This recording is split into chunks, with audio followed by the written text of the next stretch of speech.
魏无羡听学时就爱和聂怀桑凑一起看话本，从前他们是听学学子，哥俩只能偷摸着看，如今一个是聂家宗主，一个是兰二夫人，更有韩光俊这个长发包庇，看得更是肆无忌惮。进室里堆了好些聂怀桑送来的新话本，魏无羡不仅自己看，还时不时拉着蓝忘机一起看，看完了再演一段，日子过得不要太美。蓝忘机现在只要魏无羡开心就好，更何况演起来他也能尝到甜头，自然乐意配合。这段日子，魏无羡爱上了富贵公子和俏寡妇的桥段，什么一见钟情、强取豪夺等等，还自带入角色。他魏无羡就是个穷寡妇，还带个拖油瓶温院，一朝被名门公子蓝忘机看中，强取豪夺带回蓝家。几经纠缠，魏无羡终于接受蓝忘机。这时蓝启仁这个恶婆婆出来棒打鸳鸯，但是小鸳鸯不畏强权，用爱感动天地，终于有情人终成眷属，连带拖油瓶温院也改名换姓蓝思追，成了蓝家嫡子。蓝忘机抽着眉头陪魏无羡演了几日，魏无羡犹不满足，因为蓝家虽然有钱，但是自律，虽有家仆，但是也没有像其他世家一般贴身服侍，而且蓝家一向雅致，少了话本中的富丽堂皇、挥金如土。魏无羡总觉得少了这些，不够味，于是蓝忘机大手一挥，在杭州西湖旁买了个灵湖别院。别院打理好后，蓝忘机就带着他的俏寡妇以及原配子蓝景仪和拖油瓶蓝思追去那避暑。灵湖别院一改蓝家雅正风格，虽然不如兰陵金饰一般金碧辉煌，但也不失富贵典雅。聂怀桑听说魏无羡的戏瘾后，还特意送了一群得力男男女女过来。看着珠光宝气的屋子、漂亮的丫鬟、机灵的小厮，魏无羡摸了摸鼻子，感觉真有一种自己嫁入豪门的感觉。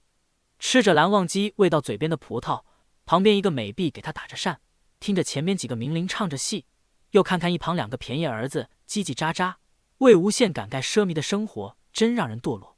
为了贴合话本，魏无羡还特意让人做了几身华丽的衣裳。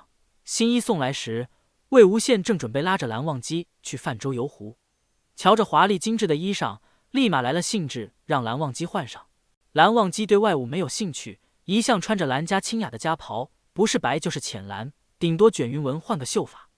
这次魏无羡给蓝忘机做的新衣，宝蓝色的缎子，金丝绣着金龙腾云，一改姑苏蓝式清雅之风。这新衣繁杂华丽，一般人撑不起来，蓝忘机穿上后，原本清冷的气质成了浑然天成的贵气。魏无羡看着缓缓向自己走来的蓝忘机，目瞪口呆。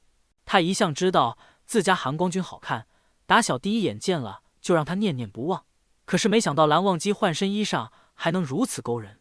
蓝忘机虽然也有些不习惯这般奢华的着装，但是见魏无羡痴痴地看着自己，心下一松，很是满意。韩光俊，魏前辈，画舫已经靠岸，可以出发了。蓝思追的声音从屋外传来，令魏无羡从蓝忘机的美色中惊醒。哦，我们这就……魏无羡顿了顿，拉开门只探出个头，不让人看见屋里的蓝忘机，道：“思追啊，你和锦衣玩去吧，我和蓝湛有事，不去了。”听到魏无羡连心心念念的游湖都不去了，蓝思追有些担心，问道：“魏前辈，可是发生了什么？